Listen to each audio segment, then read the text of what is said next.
जोहार दोस्तों, आप सभी को फिर से एक बार जोहार एग्जाम में स्वागत। दोस्तों आप लोग कैसे हैं? मेरे ख्याल से अच्छे होंगे, अच्छे से अपना प्रिपरेशन कर रहे हो। दोस्तों आज लोग झारखंड महिला सुपरवाइजर का क्लास 2 आज हम लोग का रहने वाला है, ठीक है। जिसमें से दोस्तों हम लोग आज पढ़ेंगे सोशल स्ट्रेटिफिकेशन एंड मोबिलिटी, यानी कि सामाजिक स्तरीकरण एवं गतिशीलता, ठीक है। इस टॉपिक के बारे में आज हम लोग पढ़ने वाले हैं दोस्तों, जो कि आप लोग झारखंड महिला सुपरवाइजर के एग्जामिनेशन में दोस्तों जो नोटिफिकेशन निकला था उसमें सिलेबस में ये भी आप लोगों को पढ़ना है, ठीक है। तो आज की क्लास में हम लोग इसको देखने वाले हैं, ठीक है ना। तो जितने भी झारखंड महिला सुपरवाइजर आप लोग सोशियोलॉजी लिए होंगे तो उन लोग को ये वीडियो फॉरवर्ड कर दीजिए, ठीक है, ताकि वो लोग भी देख सके और इसका वो लोग भी फायदा उठा सके, ठीक है। तो चलिए बिना देर किए हम लोग आज की क्लास को स्टार्ट करते हैं। तो देखिए, सामाजिक स्तरीकरण एवं गतिशीलता, ठीक है, इसके बारे में हम लोग चलिए पढ़ते हैं। तो सामाजिक स्तरीकरण वह प्रक्रिया है जिसमें व्यक्तियों के समूह को उनकी प्रतिष्ठा, संपत्ति और शक्ति की मात्रा की सापेक्ष पदानुक्रम में विभिन्न श्रेणियों में उच्च से निम्न में स्तरीकृत किया जाता है ना। देखिए, सामाजिक स्तरीकरण उसे कहते हैं जिसमें कि मतलब व्यक्ति का समूह जो होता है उसको, जैसे प्रतिष्ठा हो गया, संपत्ति हो गया, है ना, ये सब मतलब क्या बोलते हैं, सीक्वेंस, है ना, सीक्वेंस उससे निम्न में स्तरीकृत किया जाता है। वर्ग स्तरीकरण विश्वव्यापी है और इसके उत्पन्न होने के अनेक कारण भी है ना। जैसे पूंजीपति और श्रमिक वर्ग औद्योगिकरण की देन है। धन की विभिन्न अवस्था धनी, मध्यम और निर्धन वर्ग को जन्म देती है। गिब्स के अनुसार सामाजिक स्तरीकरण समाज के स्थायी समूहों का श्रेणियों में विभाजन है जो आपस में उच्चता एवं अधीनता के संबंधों के द्वारा बंधे हुए हैं, राइट। तो हम लोग अब जानते हैं दोस्तों सामाजिक स्तरीकरण के परिचय के बारे में, राइट। देखिए, समाजशास्त्र में सामाजिक स्तरीकरण का अध्ययन एक महत्वपूर्ण विषय है ना। समाजशास्त्र में जो सामाजिक स्तरीकरण होता है ये एक बहुत ही इम्पोर्टेंट सब्जेक्ट है, विषय है ना।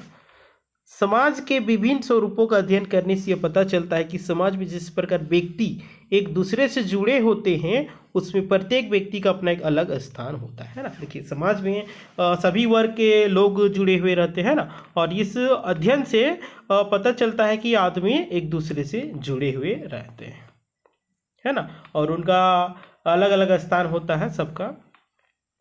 चिकित्सक, शिक्षक, व्यापारी, मिस्त्री, इंजीनियर, मजदूर, पुलिस, नर्स, पायलट, चालक आदि ये सभी किसी व्यवसाय से जुड़े ऐसे व्यक्ति हैं जिनके व्यवसाय अलग अलग है ना। देखिए, मिस्त्री का अलग व्यवसाय है ना, अलग फील्ड होता है। इंजीनियर का अलग होता है, मजदूर का अलग होता है, पुलिस का अलग होता है, पायलट का अलग होता है, यानी कि ऑलमोस्ट सभी का अलग अलग फील्ड होता है ना, जिनके व्यवसाय अलग अलग है और उन व्यवसाय के कारण उनकी सामाजिक स्थिति भी भिन्न है ना, और वही व्यवसाय के कारण उनका जो सामाजिक स्थिति है वो अलग रहता है। इसलिए यह कहा जाता है कि सामाजिक स्तर पर भिन्नता किसी भी समाज की एक विशिष्ट पहचान है ना, और इसलिए कहा जाता है कि सामाजिक स्तर पर जो अलग रहता है वो एक समाज का क्या होता है, विशेष पहचान होता है। प्रत्येक समाज में एक भिन्नता पाई जाती है। देखिए, सभी समाज में एक अलग चीज़ पाया जाता है, और समाजशास्त्रियों ने विभिन्न सामाजिक कार्यों से जुड़े व्यक्तियों का अध्ययन अपनी विशिष्ट अवधारणाओं की मदद से किया है। किसी व्यक्ति का ऊंचा या नीचा माना जाना उस समाज के प्रचलित नियमों के आधार पर होता है, राइट। सभी समाज के नियम अलग अलग होते हैं, सही बात है, सभी समाज के नियम अलग अलग होते हैं, परंतु उसके बावजूद भी समाज में व्यक्ति को ऊंचा व नीचा स्थान प्रदान करने के कुछ सैद्धांतिक आधार हैं। जिन सैद्धांतिक आधार को ध्यान में रखकर समाजशास्त्र में सामाजिक स्वरूप का अध्ययन किया जाता है।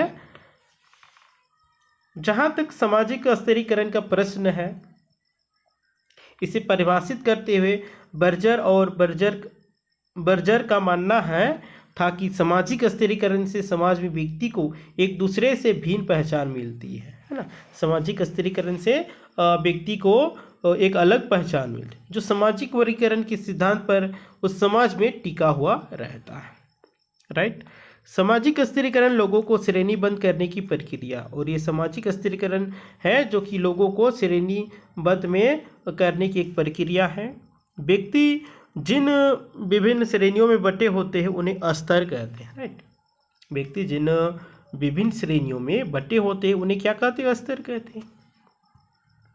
किंग्सले डेविस ने क्या कहा है, तो इसके बारे में आप लोग जान लीजिए। देखिए, जब हम जाति, वर्ग या सामाजिक स्थिरीकरण की बात करते हैं तो हमारे मस्तिष्क में उन समूहों का ध्यान आता है जिसके सदस्य समाज में अपना एक स्थान रखते हैं। टॉम बाटर क्या है? टॉम बाटमोर के अनुसार आप लोग जान लीजिए, समाज में वर्ग और श्रेणी का बंटवारा सत्ता और प्रतिष्ठा के आधार पर क्रमबद्ध तरीके से, सार्वभौमिक तरीके से किया जाता है, राइट, और जिसने सभी सामाजिक वैज्ञानिकों को प्रभावित किया है। नेक्स्ट है आप लोग का पेंगुइन शब्दकोश में सामाजिक स्थिरीकरण की परिभाषा देते हुए कहा है, जब लोगों को असमानता के कुछ पहलुओं को ध्यान में रखकर श्रेणीबद्ध किया जाता है तो इस प्रकार की सामाजिक भिन्नता को सामाजिक स्थिरीकरण कहा जाता है, राइट। इस प्रकार यह कहा जा सकता है कि सामाजिक स्थिरीकरण की प्रक्रिया कोई अमूर्त अवधारणा नहीं है, वरन यह एक वास्तविक सामाजिक स्थिति है जिसके कुछ ऐसे लक्षण हैं जो एक व्यक्ति, समूह, समाज, संस्कृति के लोगों को दूसरे व्यक्ति, समूह, समाज तथा संस्कृति से अलग कर उन्हें एक ऊंची तथा निम्न श्रेणी सोपान के अंतर्गत सामाजिक स्थान देने का भी कार्य करते हैं, राइट। नेक्स्ट है हम लोग का वर्ग पर आधारित, है ना। वर्ग पर आधारित क्या है, तो इसके बारे में आप लोग जान लीजिए। देखिए, समाजशास्त्रियों ने वर्ग को सामाजिक स्थिरीकरण का एक प्रमुख आधार माना है। समाजशास्त्रियों ने वर्ग को सामाजिक स्थिरीकरण का एक आधार माना है, जिसमें से आप लोग का इसके साथ जुड़े सैद्धांतिक दृष्टिकोण के प्रतिपादकों में यद्यपि जर्मनी के समाजशास्त्र कार्ल मार्क्स का नाम विशेष रूप से लिया जाता है, परंतु उनके साथ ही मैक्स वेबर का नाम भी उल्लेखनीय है क्योंकि उन्होंने भी वर्ग की महत्वपूर्ण भूमिका का वर्णन किया है, राइट। इन दोनों समाजशास्त्रियों के सैद्धांतिक दृष्टिकोण एक दूसरे से काफ़ी अलग हैं। अगर कोई समानता इनके अध्ययन में है तो सिर्फ यह है कि इन दोनों ने पूंजीवादी समाज के संदर्भ में औद्योगिक समाज के स्वरूपों का अध्ययन किया है। मार्क्स ने वर्ग की व्याख्या आर्थिक संदर्भ में की है। वे मानते हैं कि आज तक मानव सभ्यता का इतिहास वर्ग संघर्ष का इतिहास रहा है। अपनी छोटी सी पुस्तक कम्युनिस्ट मैनिफेस्टो में उन्होंने दो वर्गों को महत्वपूर्ण भूमिका का वर्णन किया, और ये दो वर्ग है आप लोग का बुजुर्गा या पूंजी संपत्ति वर्ग, और सेकंड में आप लोग का है प्रोलेटेरिएट या मजदूर वर्ग, ठीक है, दो वर्ग है। आगे उन्होंने कहा है, उन्होंने वर्ग का वर्णन उत्पादन के साधनों पर उनके अधिकार के संदर्भ में किया है। उनकी मान्यता थी कि उत्पादन के साधन में परिवर्तन के साथ साथ दो वर्ग सदैव बने रहते हैं। एक वर्ग तो वह होता है जिसे उत्पादन के साधनों पर नियंत्रण होता है, राइट, और दूसरा जो होता है इसके स्वामित्व से वंचित रह जाता है।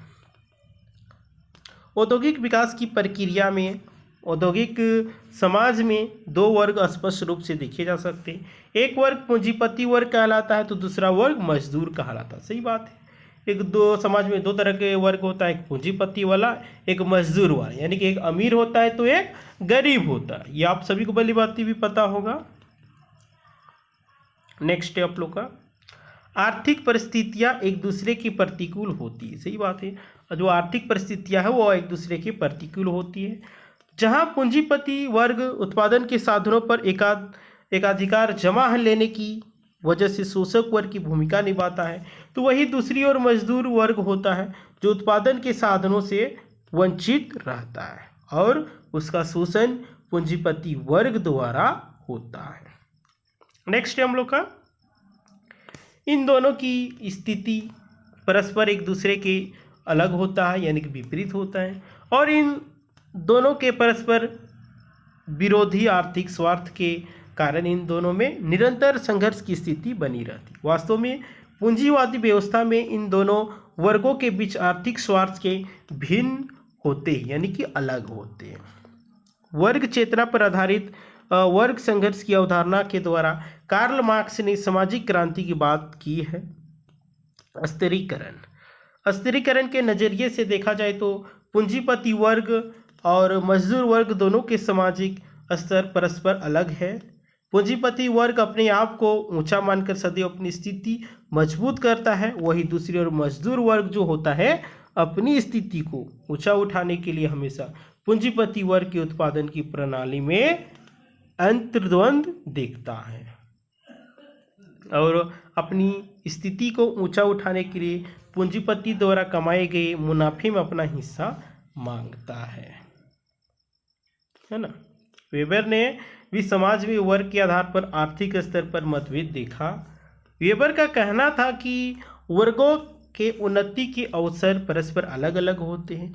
जहां मार्क्स ने मुख्य रूप से 2 वर्गों की बात की है, वही वेबर ने 4 वर्गों की बात की है। पूछ सकता है कि वेबर ने सामाजिक स्थिति का कितने वर्गों की बात की है और क्या है मार्क्स ने कितना की, ये सब आप लोगों को पूछ सकता है, राइट। तो वेबर ने ये आप लोग को बेसिकली 4 क्या है, धनी वर्ग, बुद्धिजीवी, प्रशासकीय तथा प्रबंधन वर्ग, परंपरागत व्यापारी वर्ग, मजदूर वर्ग, राइट। देखिए वेबर ने सामाजिक स्थिरीकरण के संदर्भ में वर्ग के साथ साथ एक विशेषता को प्रमुख बताया जो था सामाजिक सम्मान या सामाजिक स्थिति, राइट। इसलिए वेबर ने वर्ग के स्थान पर स्थिति समूह शब्द का प्रयोग किया है। वर्ग एक बंद समूह न होकर ज़्यादा खुला समूह है। वेबर के वर्णन से स्पष्ट हो जाता है कि वर्ग को पूर्णतः एक सामाजिक इकाई न मानकर उसे औद्योगिक समाज से जोड़कर देखा जाना चाहिए। टी.एच. मार्शल ने भी स्थिति समूह की व्याख्या व्यक्तिगत या स्थिति के आधार पर की है। व्यवसाय की भिन्नता को ध्यान में रखकर भी स्थिति समूह का विवेचन किया जाता है। कुछ समाजशास्त्रियों ने सामाजिक गतिशीलता का अध्ययन उनके व्यावसायिक स्थिति को ध्यान में रखकर किया है, राइट। देखिए वी पेरेटो के अनुसार आप लोग जान लीजिए अभिजात्य वर्ग की 2 श्रेणियों को वर्णन किया जा सकता है जो निम्न है। वी पेरेटो के अनुसार 2 वर्गों में विभाजित किया गया, एक शासक अभिजात्य वर्ग एंड सेकेंड में है शासित अभिजात्य वर्ग। शासक अभिजात्य वर्ग की सामाजिक स्थिति और अभिजात्य वर्ग के सामाजिक स्थिति से बिल्कुल अलग होता है। एक का सामाजिक स्थिरीकरण में स्थान ऊंचा होता है तो दूसरे का नीचा होता है, परंतु पेरेटो का मानना था कि दोनों की स्थिति में सदैव बदलाव आता रहता है, राइट।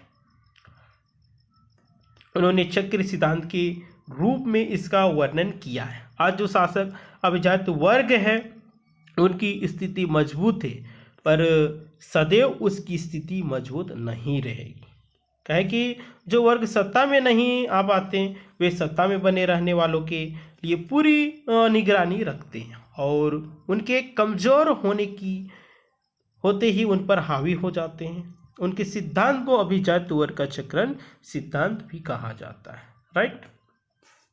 जाति पर आधारित स्थिरीकरण को सामाजिक स्थिति को समझने का एक तत्व माना जाता है। जब स्थिति पूर्णतः पूर्व निर्धारित हो जाती है, जिसे व्यक्ति जहां जन्म लेता है उससे उसकी सामाजिक स्थिति में परिवर्तन लाना स्वतः असंभव हो, तो ऐसी स्थिति में वर्ग जाति का रूप ले लेता है।